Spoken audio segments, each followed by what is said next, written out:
Hi students, welcome to Jayadev academy. మీకు కావాల్సినటువంటి current affairs, electronic print media, లేకపోతే వివిధ జాతీయ రాష్ట్ర దినపత్రికల నుంచి ఎగ్జామినేషన్ ఓరియంటేషన్ లో ఫోకస్డ్ టాపిక్స్ ని మీకోసం ఈ వీడియోలో పొందుపరచడం జరిగిందండి. ఇవి క్లిప్పింగ్ రూపంలో మీకు అందిస్తున్నాము.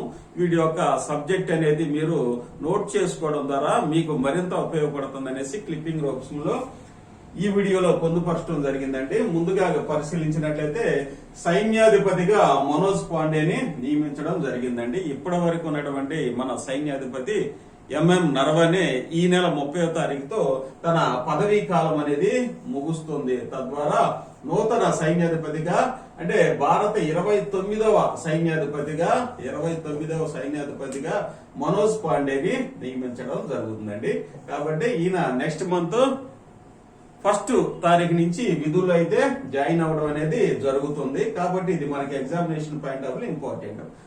మనోజ్ పాండే గారి గురించి తెలుసుకోవాలంటే ఇంతవరకు వచ్చేసరికి మనకి సైన్యాధిపతిగా ఆర్మీ, నేవీ, మిలిటరీ విభాగాల నుంచి మాత్రమే సెలెక్ట్ చేయడం అనేది జరిగింది. కానీ ఇతరుకున్న విశిష్టత ఏంటంటే మొట్టమొదటిసారిగా సైన్యంలోని కోర్ ఆఫ్ ఇంజనీర్స్ విభాగం నుంచి వచ్చినటువంటి అధికారి అండి. కోర్ ఆఫ్ ఇంజనీర్స్ అనే విభాగం నుంచి, ఇంజనీరింగ్ విభాగం నుంచి మొట్టమొదటిసారిగా సైన్యాధిపతిగా నియమించబడినటువంటి వ్యక్తి ఎవరంటే మనోజ్ పాండే గారు. ఈయన 29వ సైన్యాధిపతి అంటే మనకి 29వ సైన్యాధిపతిగా చెప్పొచ్చు. ఇంతకు ముందు ఉన్న వాళ్ళందరూ ఈ విధమైనటువంటి పదాతి దళాలకు చెందినవారు. వీడు వచ్చేసరికి ఇంజనీరింగ్ విభాగానికి చెందినవారు. వారికి సంబంధించినటువంటి ఎన్నో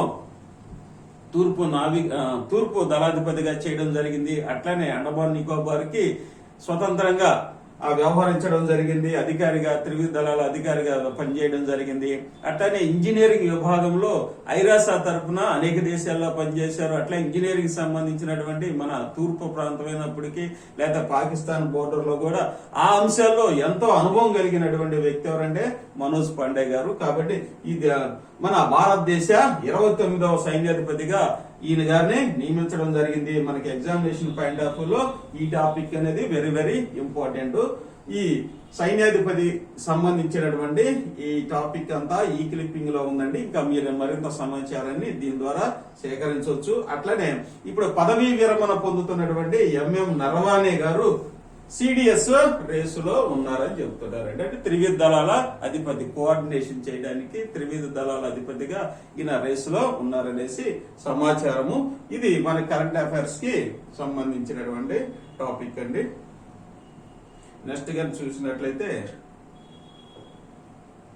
అల్లూరి చంద్రయ్య దొర పేరిట తపాలా కవర్ స్టాంప్స్ అనేవి అల్లూరి చంద్రయ్య దొర పేరిట తపాలా కవర్ అనేది ఇంపార్టెంట్ అండి. అల్లూరి సీతారామరాజు అన్నవరము మీద అంటే పోలీస్ స్టేషన్ మీద దాడి చేసి శతవసంతాలు అంటే 100 సంవత్సరాలు దాటింది. అట్లానే చంద్రయ్య ద్వారా 2వ స్టాంప్ అనేది రిలీజ్ చేయడం జరిగింది. కాబట్టి ఇది ఎగ్జామినేషన్ పాయింట్ ఆఫ్ వ్యూ లో కూడా ఇంపార్టెంట్ అండి. మన్యం వీరుడు అల్లూరి సీతారామరాజు స్వతంత్ర సమర యోధుడు ద్వారబంధాల చంద్రయ్య దొర పేరిట ప్రత్యేక తపాలా చంద్రికలను కాకినాడ జిల్లా అన్నవరంలో సోమవారం నాడు ఆవిష్కరించారనేది మనకి వెరీ వెరీ ఇంపార్టెంట్ న్యూస్ అండి. ఇవి మీరు నోట్ చేసుకోవడం ద్వారా మీకు ఉపయోగపడుతుంది అనేసి ఈ క్లిప్పింగ్ అయితే మీకు ఇవ్వడం జరుగుతుందండి. అదిగోండి, అన్నవరం పోలీస్ స్టేషన్ పై అల్లూరు దాడి చేసి శతవసంతాలు అంటే 100 సంవత్సరాలు పూర్తయిన సందర్భంగా చంద్రయ్య స్మారకంగా కాకినాడ ఎంపీ వంగ గీత, ప్రతిపాడు ఎమ్మెల్యే పర్వత Purnachandra Prasad, post master general Venkateswara వీరందరూ కలిసి ఈ స్టాంప్స్ అయితే విడుదల చేశారండి. ఆజాదీ కా అమృత్ మహోత్సవ్ లో భాగంగా వీటిని విడుదల చేశామని పోస్ట్ మాస్టర్ జనరల్ తెలియజేశారండి. ఇది మనకి కరెంట్ అఫైర్స్ గా చెప్పుకోవచ్చు. అంటే ఇక్కడ 2 స్టాంప్స్ అయితే రిలీజ్ చేయడం జరిగింది. ఒకటి అల్లూరు సీతారామరాజు మీద ఒక స్టాంపు 100 సంవత్సరాలు. దేని మీద దాడి చేశారంటే అన్నవరంలోని పోలీస్ స్టేషన్ మీద దాడి చేసి 100 సంవత్సరాలు జరిగింది కాబట్టి దానికి స్మారకంగా ఈ స్టాంపును అయితే రిలీజ్ చేయడం జరిగింది. అట్లానే స్వతంత్ర సమరయోధుడు ద్వారబంధాల చంద్రయ్య ద్వారా పేరు కూడా 2వ స్టాంప్ అనేది రావడం జరిగింది. కాబట్టి ఇది ఎగ్జామినేషన్ పాయింట్ ఆఫ్ ఇంపార్టెంట్, గుర్తు పెట్టుకోండి. నెక్స్ట్ చూసినట్టే టెలిసేవలకు ఏపీ తొలి ర్యాంకు ఫస్ట్ ర్యాంక్ అనేది టెలిమెడిసిన్స్ టెలి సేవలకి ఏపీకి తొలి ర్యాంక్ అనేది రావడం జరిగిందండి. చూడండి, రాష్ట్రంలో వైద్య ఆరోగ్య శాఖ ద్వారా అమలవుతున్న 2 పథకాలకు కేంద్రం నుంచి గుర్తింపు లభించింది అనేది ప్రధాన న్యూస్ అండి. అందులో టెలి కన్సల్టేషన్ ద్వారా వైద్య సేవలు అందించడంలో ముందున్నందున వైద్య ఆరోగ్య శాఖకు జాతీయ స్థాయిలో తొలి ర్యాంకు లభించినట్లు శనివారం అధికారులు తెలియజేశారు. కాబట్టి టెలి సేవలకు ఏపీ తొలి ర్యాంక్ కి సెలెక్ట్ అవ్వడం అనేది మనకి ఎగ్జామినేషన్ పాయింట్ ఆఫ్ లో ఇంపార్టెంట్. ప్రతిరోజు వీరు 1,30,000 మందికి దేశవ్యాప్తంగా టెలి కన్సల్టేషన్ ద్వారా సేవలు అందిస్తున్నాయి అనేది ఇక్కడ సమాచారం అండి. కాబట్టి ఇది ఎగ్జామినేషన్ పాయింట్ ఆఫ్ లో వెరీ వెరీ ఇంపార్టెంట్ చెప్పొచ్చు. ఇది కూడా ఆజాదీ కా అమృత్ మహోత్సవ వేడుకల్లో భాగంగా కేంద్ర ఆరోగ్య కుటుంబ సంక్షేమ శాఖ ప్రత్యేక కార్యక్రమాలు నిర్వహిస్తుంది. ఇందులో భాగంగా రాష్ట్ర ప్రగతిని గుర్తించడం అనేది జరిగింది. అయితే దీంట్లో ఇదే క్లిప్పింగ్ లో చూసిన 2వ స్థానంలో కర్ణాటక నిలిచిందండి. 3వ స్థానంలో మధ్యప్రదేశ్ రాష్ట్రాలు ఉన్నాయనేసి చెప్తున్నారండి. ఇది ఆయుష్మాన్ భారత్ కింద హెల్త్ అండ్ వెల్నెస్ కేంద్రాల నిర్వహణ కింద రాష్ట్రానికి ప్రశంసా పత్రం కూడా లభించిందని చెప్తున్నారు. ఏదేమైనప్పటికీ ఈ క్లిప్పింగ్ లో వచ్చేసరికి మనకి ఏపీకి తొలి ర్యాంక్ అనేది రావడం అనేది ఎగ్జామినేషన్ పాయింట్ ఆఫ్ వ్యూ లో ఏపీ అవ్వచ్చు తెలంగాణ అవ్వచ్చు మనకి ఎగ్జామినేషన్ పాయింట్ ఆఫ్ లో అడగడానికి అవకాశం ఉందండి. సైన్స్ అండ్ టెక్నాలజీలో ఈ మ్యాటర్ కూడా మీకు ఉపయోగపడే అవకాశం ఉంది కాబట్టి క్లిప్పింగ్ రూపంలో ఇక్కడ పొందుపరచడం అనేది జరిగింది. నెక్స్ట్, ఇప్పుడున్నటువంటి పరిస్థితుల దృష్ట్యా పెట్రోల్ డీజిల్ లేకపోతే ఇలాంటివి ఎక్కువ రేటు పెరగడం వాటి యొక్క లభ్యత తగ్గడం ద్వారా ప్రత్యామ్నాయ ఇంధన వనరుల మీద మనం కృషి చేయడం జరుగుతుందండి. దాంట్లో భాగంగా టాటా హైడ్రోజన్ బస్ పరీక్షలకు ప్రభుత్వం అనుమతి అనేది ఇవ్వడం జరిగిందండి. టాటా మోటార్స్ తయారు చేసిన హైడ్రోజన్ ఇంధనంతో నడిచే బస్సులకు రహదారి సామర్థ్య పరీక్షలు నిర్వహించేది కేంద్ర రవాణా జాతీయ రహదారుల మంత్రిత్వ శాఖ అనుమతి ఇచ్చిందండి. ఏంటంటే హైడ్రోజన్ తో నడిచేటటువంటి బస్సులు అనమాట. హైడ్రోజన్ తో దీనివల్ల పొల్యూషన్ కూడా చాలా తక్కువ ఉంటుందండి, కాలుష్యం తక్కువగా ఉంటుంది. ఈ ఇంధన వనరుల కొరత నుంచి మనం బయటపడవచ్చు. పెట్రోల్ డీజిల్ అనేది ప్రస్తుత కాలంలో వాటి యొక్క ధరలు విపరీతంగా పెరిగిపోయింది, లభ్యత కూడా తక్కువగా ఉండటం వల్ల ఈ ప్రత్యామ్నాయ ఇంధన వనరుల మీద మనం ఆధారపడి ఈ యొక్క మొట్టమొదటిసారి హైడ్రోజన్ తో నడిచేటటువంటి బస్సుని కనుగొనడం జరిగింది. అయితే ఇది ఇండియన్ ఆయిల్ కార్పొరేషన్ ఇచ్చిన ప్రత్యేక కాంట్రాక్ట్ కింద హైడ్రోజన్ ఆధారిత ప్రోటాన్ ఎక్స్చేంజ్ మెంబ్రేన్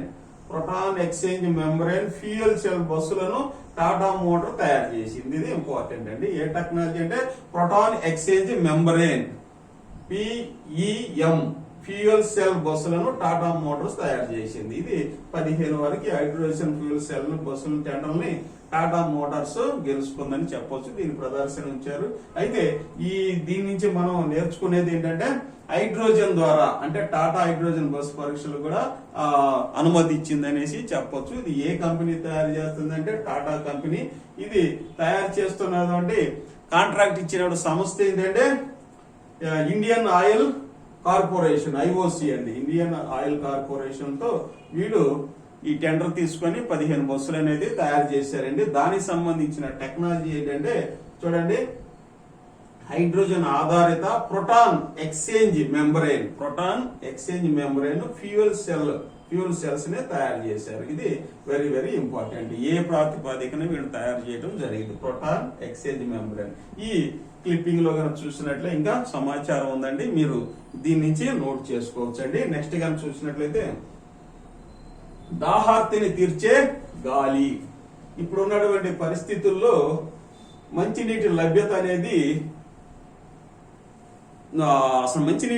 అనేది తగ్గిపోతుందండి. ఇంకా రానున్న కాలంలో వచ్చేసరికి చాలా దేశాలు మంచినీటి కొరతను అనేది ఎదుర్కొంటాయి అనేసి ఈ గ్లోబల్ వార్మింగ్ ద్వారా ఎదుర్కొంటాయి అనేసి మెటీరియల్స్ డిపార్ట్మెంట్ అయితేనేమి రకరకాల శాస్త్రవేత్తలు అధ్యయనం ద్వారా మనకు తెలుస్తుందండి. వాటి నుంచి బయటపడటానికి అనేక రకాల టెక్నాలజీస్ అయితే కనుక్కోవడం జరిగింది.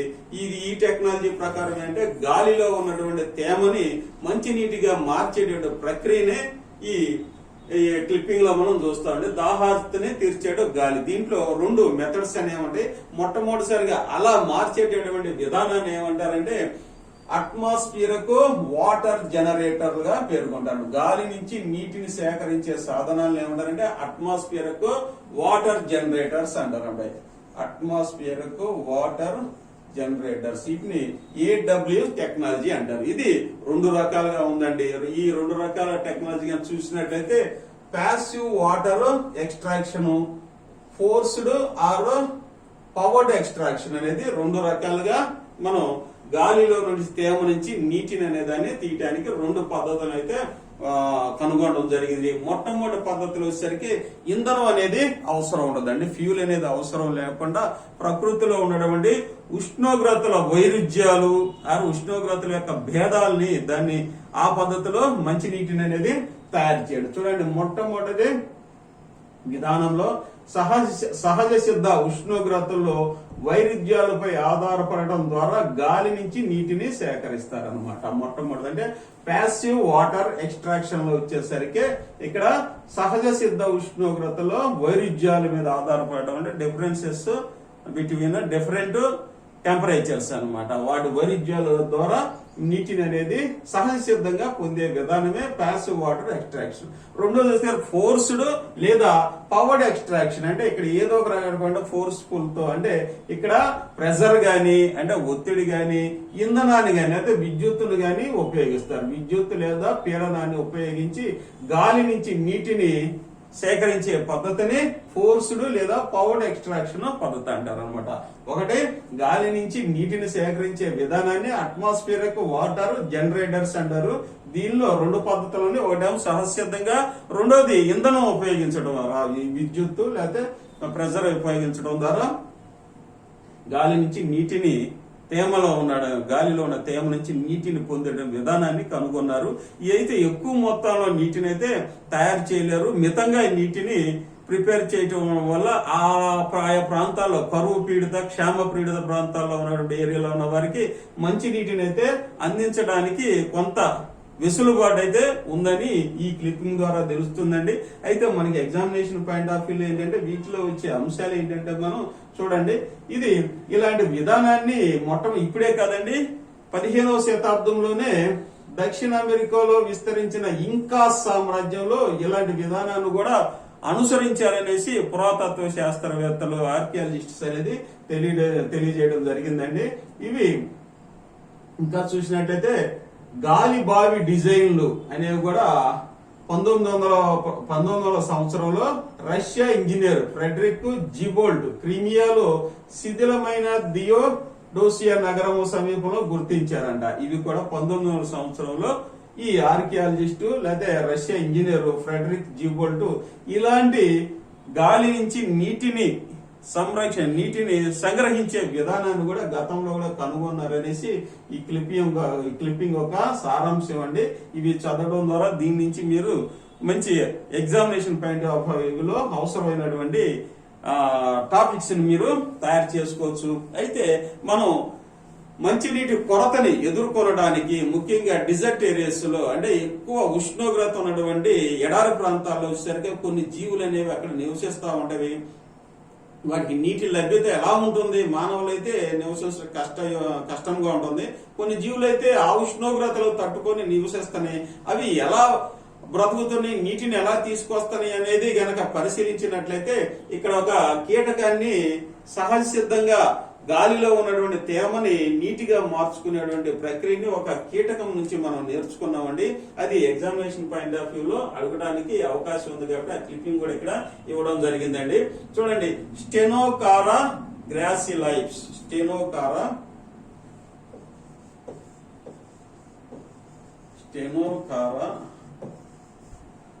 గ్రాసిలైప్స్ అనేటటువంటి ఈ కీటకము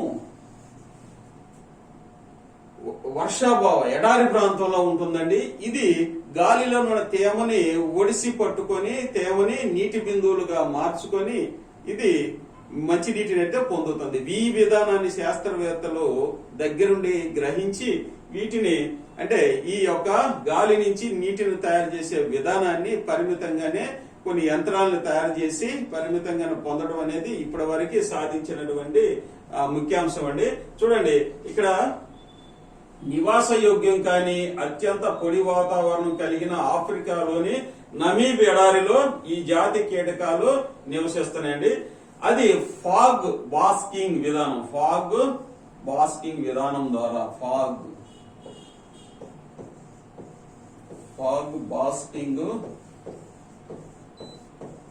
బాస్కింగ్ ఇంపార్టెంట్ అంటే ఆ విధానం, ఆ మెథడ్ అనేది ద్వారా గాలి నుంచి నీటిని ఒడిసిపట్టి దాహర్చిని తీర్చుకుంటుందని, ఇందులో భాగంగా తన శరీరాన్ని గాలిలో ఆరబెట్టుకున్నట్లు ఉంచుతుంది. తద్వారా వాతావరణంలో తేమను సేకరించి నీటి బిందువులుగా మార్చుకుంటుంది. ఈ నీరు కీటకం రెక్కల్లోకి జారుతుంది, అక్కడి నుంచి నేరుగా నోట్లోకి వెళుతుంది అనేసి ఈ ప్రాసెస్ ని అయితే శాస్త్రవేత్తల బృందం పరిశీలించి గాలిలో ఉన్నటువంటి తేమని నీటిగా మార్చవచ్చు అనేసి ఈ కీటకాన్ని చూసేసి శాస్త్రవేత్తలు ఇన్స్పైర్ అయ్యారండి. కాబట్టి ఇది మనకి ఎగ్జామినేషన్ పాయింట్ ఆఫ్ లో వెరీ వెరీ ఇంపార్టెంట్. ఆ కీటకం పేరు ఏంటంటే స్టెనోకారా గ్రాసిలైప్స్.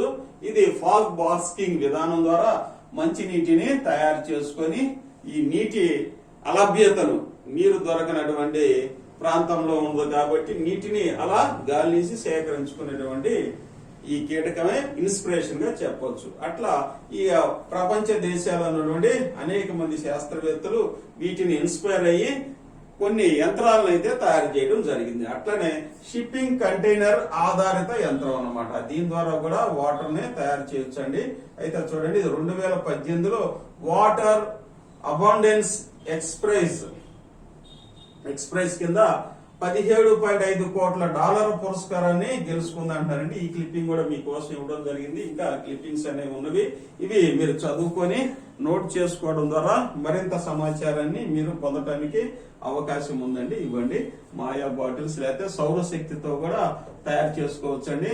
సౌరశక్తిలో సరికి హైడ్రోజెల్ పాలీ మరో హైబ్రిడ్ తో టెక్సాస్ యూనివర్సిటీ శాస్త్రవేత్తలు ఈ విధానాన్ని అభివృద్ధి చేశారని చెప్తున్నారండి.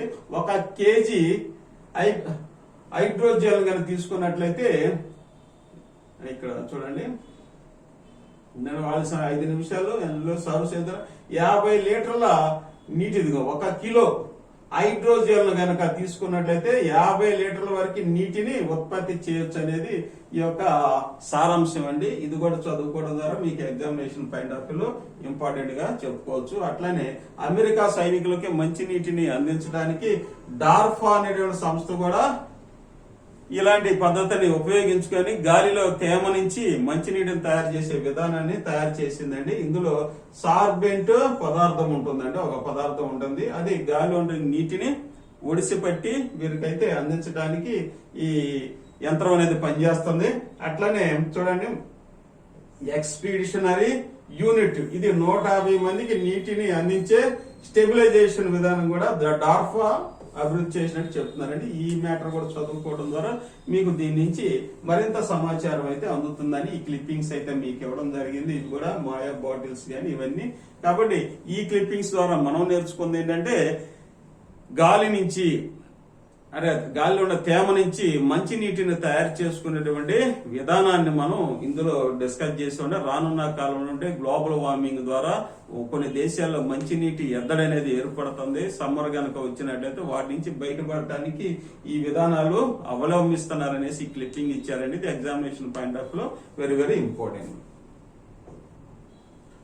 ఇక చూసినట్లయితే పురావస్తు తవ్వకాల్లో లభ్యమైన తెలుపు, ఎరుపు, పచ్చని రంగులు పూసలు ఆదిమ మానవులు, అంటే ప్రిమిటివ్ మ్యాన్స్ ఎక్కడ నివసించారు అనేది మనకి ఇప్పటికీ ఆంధ్రప్రదేశ్ లేదా తెలంగాణలో కొన్ని ప్రాంతాలు త్రవ్వకాలు చేపట్టినప్పుడు ఆర్కియాలజిస్టులు అక్కడ ఉన్నటువంటి మెగాలిథిక్స్ అంటే పెద్ద పెద్ద సమాధులు లేకపోతే పెద్ద పెద్ద ఇవి గుహల్లో గనక వారి యొక్క ఆధారాలు అయితే మనకి ప్రతినిత్యం లభిస్తానని ఎగ్జామినేషన్ పాయింట్ ఆఫ్ వ్యూ అడగడానికి అవకాశం ఉంది కాబట్టి దీనికి సంబంధించిన సమాచారం కూడా మీకు క్లిప్పింగ్ రూపంలో ఇవ్వడం జరుగుతుందండి.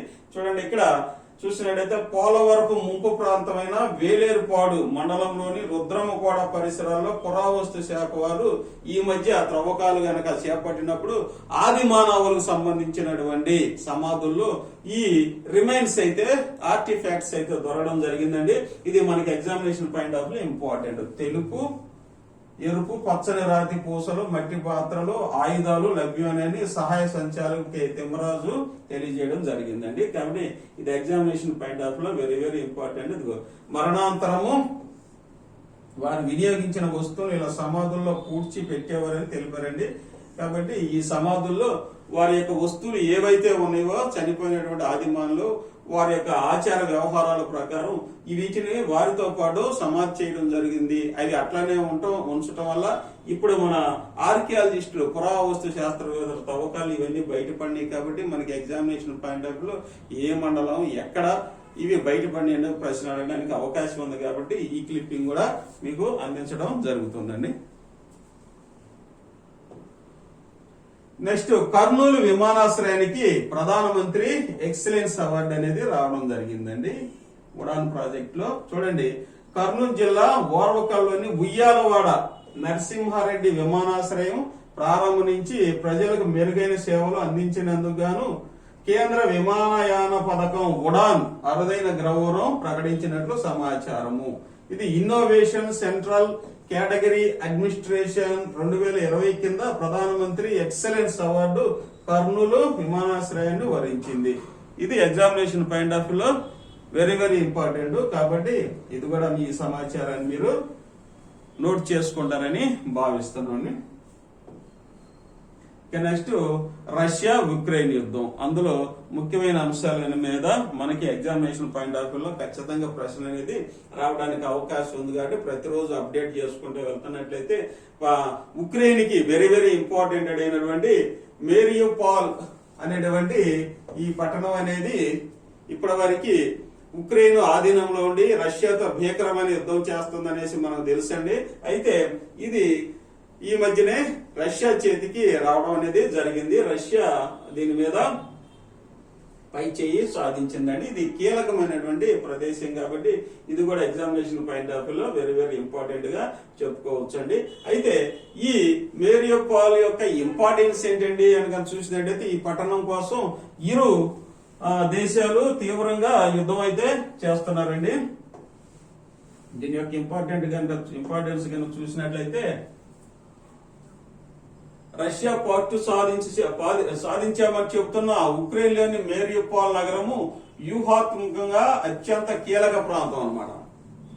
తూర్పు అజోవ్ సముద్ర తీరంలోని ప్రధాన ఓడరేవు పట్టణం ఇది.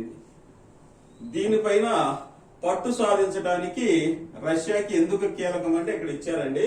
రష్యా స్వతంత్ర ప్రాంతంగా గుర్తించిన ఉక్రెయిన్ లోని డాన్ బాస్ 2014లో పుతిన్ ఆక్రమించిన క్రిమియాకి మధ్యలో మేరియోపాల్ ఉంది.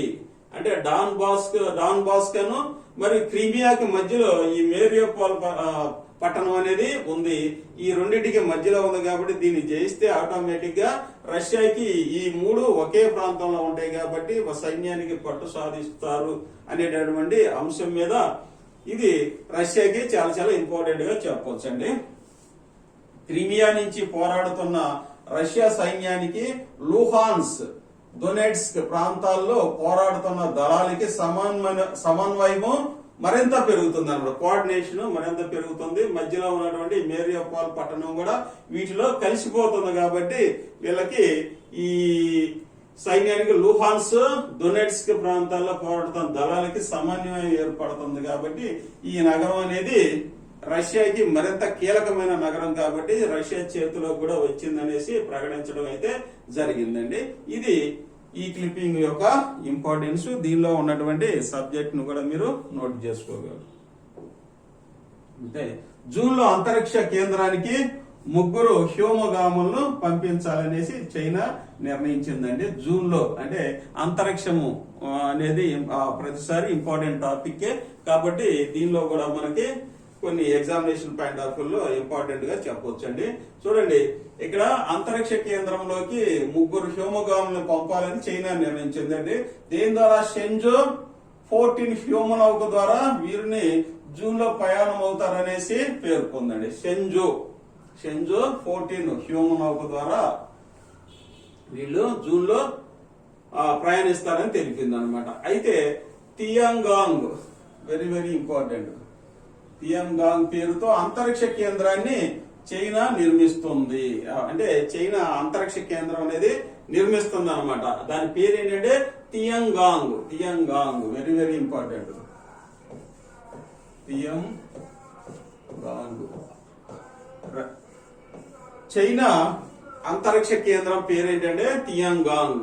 దానిలోకి వెళ్ళడానికి షెంజో 14 హ్యోమనౌక ద్వారా జూన్ లో 3 పంపించడం అయితే జరుగుతుందని డిక్లేర్ చేశారండి. అయితే ఇక్కడ శనివారమే వచ్చేసరికి షెంజో 13 హ్యోమనౌకలో 3 హ్యోమగాములు భూమికి తిరిగి వచ్చారని కూడా చెబుతున్నారండి. అంటే అక్కడి నుంచి శనివారం షెంజో 13 అంటే 13 హ్యోమనౌక ద్వారా 3 భూమికి తిరిగి వచ్చారు. ఇందులో వాంగ్ యాపింగ్ అనే హ్యోమగామి స్పేస్ వాక్ నిర్వహించిన తొలి చైనా మహిళగా గుర్తింపు పొందింది. వెరీ వెరీ ఇంపార్టెంట్ అండి. ఇందులో 3 హ్యోమగాములు ఉన్నారు. వాళ్ళు వాంగ్ యాపింగ్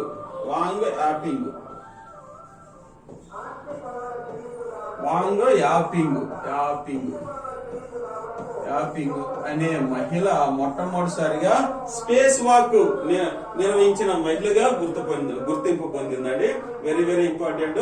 ఆమెతో పాటు జాయ్ జిగాంగ్ గువాంగ్ ఫూలు రోదసీ కేంద్రం నుంచి హై స్కూల్ విద్యార్థులకు భౌతిక శాస్త్ర పాఠాలు బోధించారు. అంటే ఫిజిక్స్ అనేది ఈ రోదసీ నుంచి విద్యార్థులకు బోధించారన్నమాట. ఎవరెవరంటే జాయ్ జిగాంగ్ గువాంగ్ ఫూలు రోదసీ కేంద్రం నుంచి హై స్కూల్ విద్యార్థులకు భౌతిక శాస్త్ర పాఠాలు బోధించారు. అమెరికా రష్యా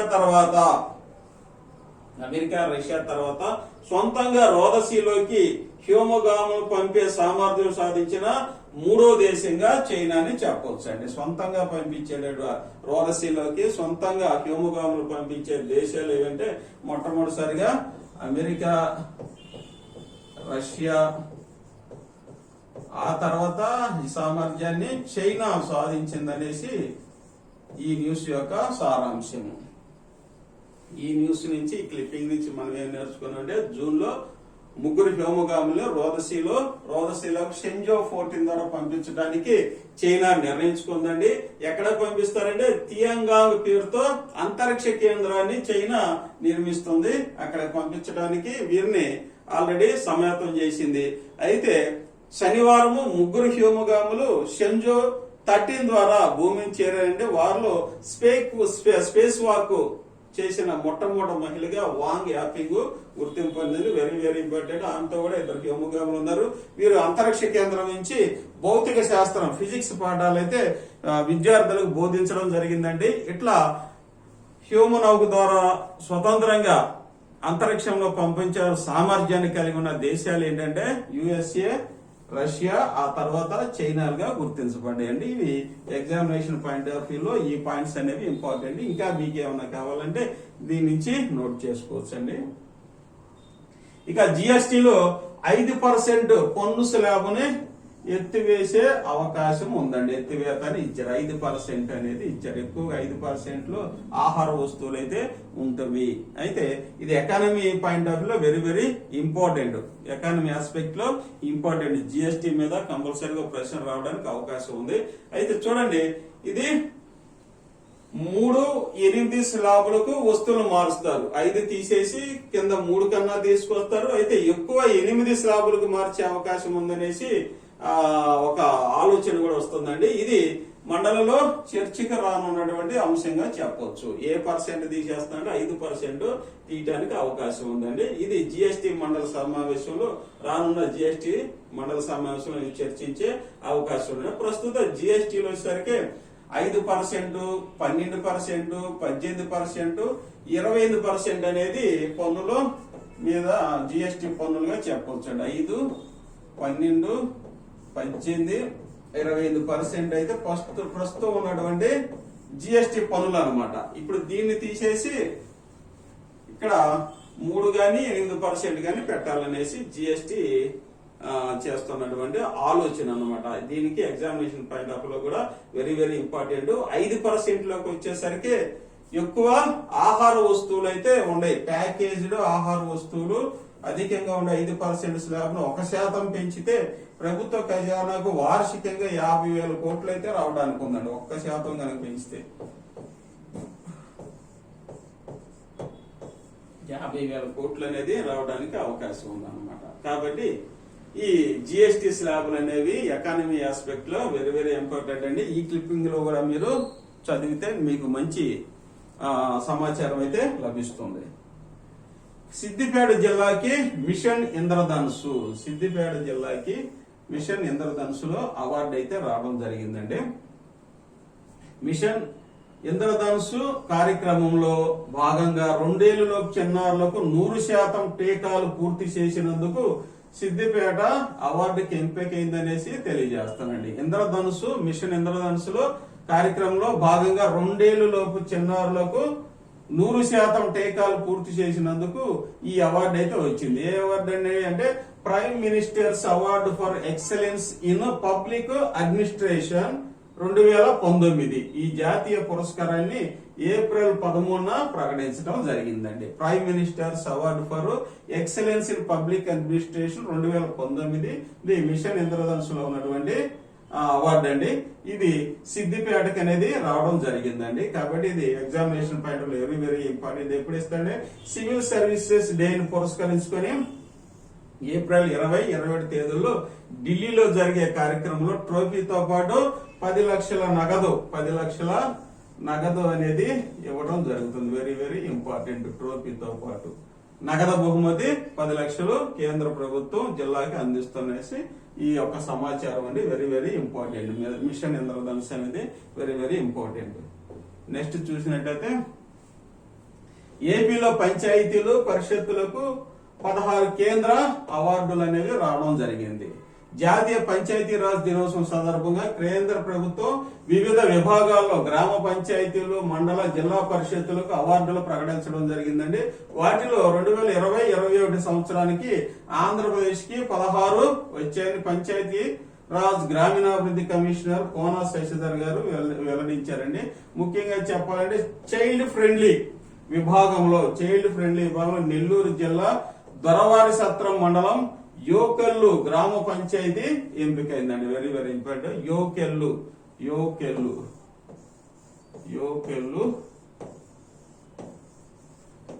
గ్రామ పంచాయతీ ఎంపికైంది. కేంద్ర ప్రభుత్వం ఏప్రిల్ 24న ఢిల్లీలో నిర్వహించే ప్రత్యేక కార్యక్రమాలు ఈ అవార్డులు అందజేస్తుందని తెలియజేశారు. కాబట్టి ఇది కూడా ఎగ్జామినేషన్ పాయింట్ ఆఫ్ లో వెరీ వెరీ ఇంపార్టెంట్ అండి.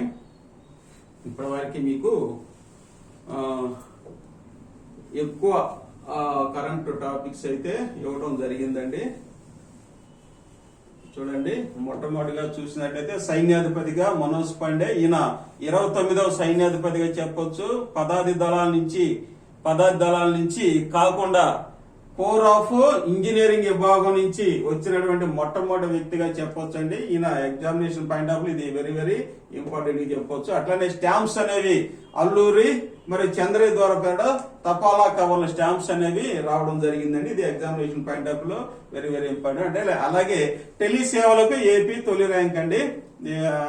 టెలిసేవలకు సంబంధించి ఏపీకి తొలి ర్యాంక్ వచ్చింది. ఇది కూడా వెరీ వెరీ ఇంపార్టెంట్ అండి.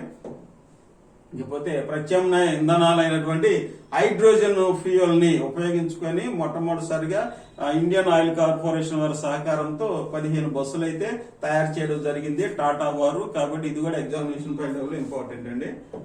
ఇక దాహార్తిని తీర్చేటటువంటి విధానము గాలి నుంచి దాహార్తిని తీర్చే గాలి అని మనకి హెడ్డింగ్ రావడం జరిగిందండి. దీని నుంచి అంటే గాలిలోని తేమ నుంచి మంచినీటిని తయారు చేసే విధానాన్ని కనుగొనడం జరిగిందండి. ఎక్కడైతే మంచినీటి ఎద్దడి ఉంటాయో, ముఖ్యంగా చెప్పాలంటే ఎడారి ప్రాంతాల్లో అవ్వచ్చు, ఆఫ్రికన్ రీజన్ లో మంచినీరు అనేది సమ్మర్ లో తక్కువ లభిస్తుంది. కాబట్టి ఈ విధానాన్ని కనుగొన్నారు. కాబట్టి ఇది కూడా ఎగ్జామినేషన్ పాయింట్ ఆఫ్ లో వెరీ వెరీ ఇంపార్టెంట్ అండి. ఇక్కడ ఒక కీటకముని ద్వారా ఇన్స్పైర్ అయ్యి ఈ విధానాన్ని కనుగొన్నారు. అదే కీటకం అనేది అక్కడ రైడెన్ స్టెనో కారా గ్రాసిలైప్స్ అనే కీటకం నుంచి ఇన్స్పైర్ అవడం అనేది జరిగిందండి. అట్లానే వీటికి సంబంధించిన డేటా దీని నుంచి కూడా మీరు క్లిప్పింగ్స్ తీసుకోవచ్చు. ఇకపోతే పురావస్తు శాస్త్రవేత్తలు ఆది మానవులకు సంబంధించి కొన్ని రిమైన్స్ అయితే కనుగొనడం జరిగింది. తెలుపు, ఎరుపు, పచ్చని రంగులు పూసలు వాటితో పాటు ఆయుధాలు కూడా లభించినవి. అది ఎక్కడనేది ఇంపార్టెంట్. రుద్రమ్మ కోట ఆది మానవుడు నివసించిన ప్రదేశం చెప్పొచ్చు. అది వేలేరుపాడు మండలంలో ఉందనేసి తెలియజేశారండి. ఇక కర్నూలు విమానాశ్రయానికి ప్రధానమంత్రి ఎక్సలెన్స్ అవార్డు అనేది రావడం జరిగిందండి. ఉడాన్ పథకంలో భాగంగా ఇది ఇన్నోవేషన్ సెంట్రల్ కేటగిరీ అడ్మినిస్ట్రేషన్ 2020 కింద ప్రధానమంత్రి ఎక్సలెన్స్ అవార్డు కర్నూలు విమానాశ్రయాన్ని వరించిందనేసి చెప్పొచ్చు. ఇక రష్యా చేతికి మేరియుపోల్ అనే పట్టణం రావడం జరిగిందండి. ఇది ఎగ్జామినేషన్ పాయింట్ ఆఫ్ వ్యూలో ఈ రెండింటి నుంచి ఒకటే రష్యా, ఉక్రెయిన్ మరియు శ్రీలంక నుంచి ఒక ప్రశ్న అయితే రావడానికి అవకాశం ఉందని మనం చెప్తూనే ఉండండి. ప్రతిరోజు ఇందులో అప్డేట్స్ అనేవి మనం చూసుకోవచ్చు. ఇక చైనా వాళ్ళు జూన్ లో అంతరిక్ష కేంద్రానికి 3 హ్యూమగాములు పంపుతుందండి. అది ఎవరంటే షెంజో 14 హ్యూమనౌక ద్వారా వీళ్ళు అంతరిక్షంలో తయారు చేసినటువంటి అంతరిక్ష కేంద్రం Tiangong very very important. Tiangong కి 3 పంపుతుంది. అయితే శనివారం అక్కడి నుంచి మళ్ళీ 3 వచ్చారు. వాళ్ళు వచ్చేసరికి వాంగ్ యాపింగ్ అనే ఆమె స్పేస్ వాక్ చేసిందని చెప్పాము. ఇది వెరీ వెరీ ఇంపార్టెంట్. మొట్టమొదట మహిళ హ్యూమగామిగా గుర్తింపు పొందింది. ఇంకా మిగతా 2 కలిసి అంతరిక్షంలో ఫిజిక్స్ పాఠాలు అనేది పాఠశాల విద్యార్థులకు బోధించడం జరిగింది. అట్లనే స్వతంత్రంగా హ్యూమగాములను పంపేటటువంటి వ్యవస్థలు కలిగిన దేశాలు ఏమంటే యుఎస్ఏ, రష్యా, చైనా అని కూడా చెప్పడం జరిగింది.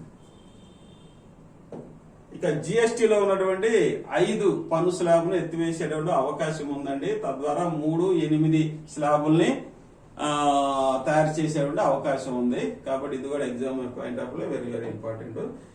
సిద్దిపేట జిల్లాకు మిషన్ ఇంద్రధనుసు ద్వారా 10 లక్షల అవార్డు అయితే రావడం జరిగిందండి. ఇది కూడా మనకి వెరీ వెరీ ఇంపార్టెంట్. ఇక పంచాయతీరాజ్ మరియు పరిషత్తులకు 16 కేంద్ర అవార్డులు అయితే ఆంధ్రప్రదేశ్ కి రావడం జరిగింది. కాబట్టి ఇది కూడా examination point of very very important. Child friendly విభాగంలో నెల్లూరు జిల్లా దొరవారు సత్రం మండలం యువకల్లు గ్రామానికి ఈ అవార్డు అయితే రావడం జరిగిందండి. ఇవి మీకు సమయాభావం వల్ల ఎక్కువ ఎక్స్ప్లెయిన్ చేయలేకపోయామండి. కాకపోతే ఈ క్లిప్పింగ్స్ అయితే మీకు అందించడం జరుగుతుంది. కాబట్టి ఇది మీరు చక్కగా చదువుకొని ఇందులో ఇంకా మెయిన్ అంశాలు కూడా మీరు నోట్ చేసుకుంటారని భావిస్తున్నామండి.